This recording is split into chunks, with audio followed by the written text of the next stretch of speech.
In the dead of night, not all lights are meant to guide you home.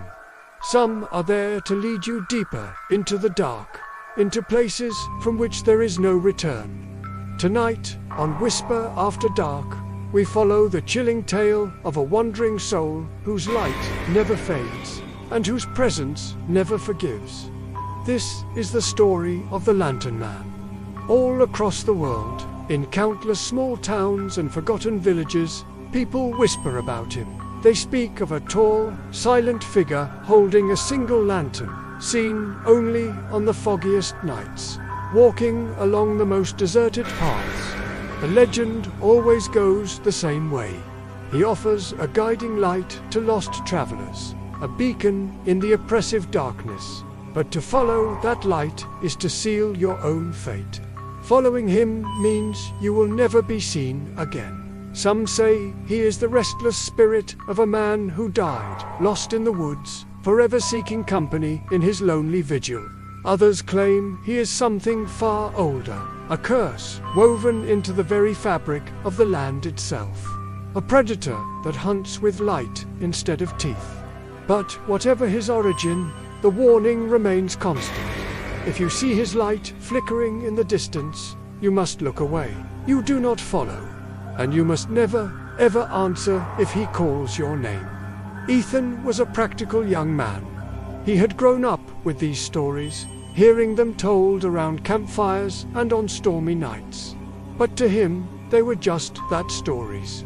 Legends were for scaring children, he thought, relics of a superstitious past. He was a man of logic, of cause and effect. Ghosts and spirits had no place in his world. Until one fateful night, a night that would shatter his reality forever. He had missed the last bus home from the city. It was well after midnight, and a thick, damp fog had rolled in, blanketing the countryside. The walk home was long, cutting through a stretch of old, dense woods. The only sounds were his own footsteps on the damp asphalt and the faint, mournful rustle of wind through the unseen leaves. He pulled his jacket tighter, a shiver running down his spine that had little to do with the cold, and that's when he saw it. At first, it was just a faint, uncertain glow far ahead, almost lost in the swirling mist. A lantern, swaying gently, as if held by an unseen hand. Ethan's first thought was one of relief. It must be another traveler, he reasoned. Perhaps a farmer from one of the outlying properties heading home late. The company would be welcome on this lonely road. He quickened his pace, calling out, "Hello, hey, wait up." But the figure didn't respond. It didn't even turn. The only acknowledgement was the lantern being raised slightly higher, its glow intensifying, as if in silent invitation. Beckoning him forward, a strange feeling washed over Ethan. It wasn't quite fear, not yet. It was more of a pull, an inexplicable compulsion.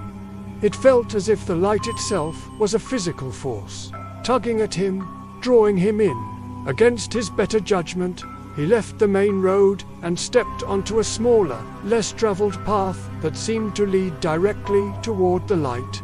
His steps grew faster, his heart pounding in his chest. The glow grew brighter and brighter with every step he took. But the path beneath his feet, it was no longer familiar. The trees seemed to twist and lean in on him, their branches like skeletal fingers. The forest grew denser, the path snaking through the undergrowth in ways that felt unnatural, impossible. He should have been getting closer to home, but everything around him was alien. The figure with the lantern was always just ahead, a tantalizing silhouette just out of clear view, its light a constant, unwavering guide. Finally, drenched in a cold sweat and with his breath coming in ragged gasps, Ethan stopped. He realized he was hopelessly lost. He was deep in the woods, far from any road he recognized. He turned to look back, hoping to retrace his steps, but there was nothing. Only impenetrable darkness and a suffocating silence. The way back had simply vanished. When Ethan stopped, the lantern stopped to burn. The figure now stood only a few yards away. It was tall, shrouded in a dark, ragged cloak, its face completely hidden in shadow. The lantern it held burned with a fierce, brilliant light, yet it gave off no warmth at all.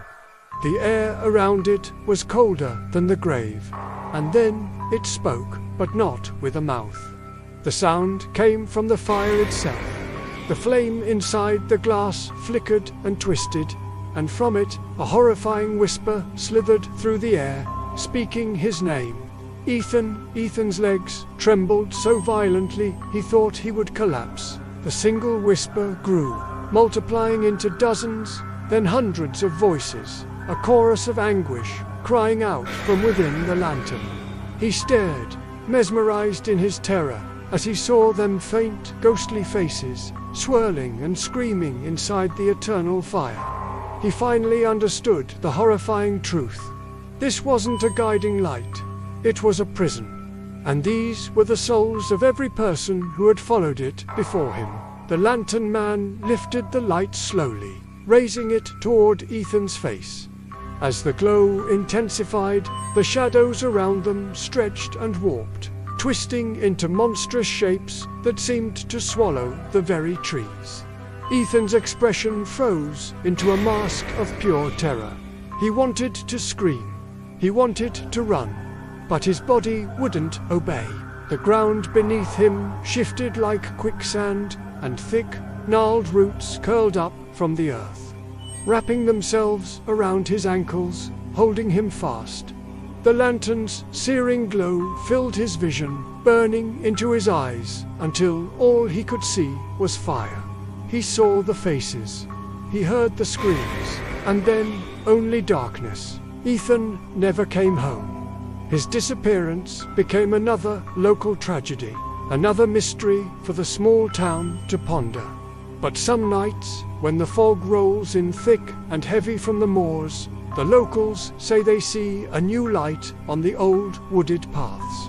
They say if you look closely, you might just see two figures now, walking in the mist.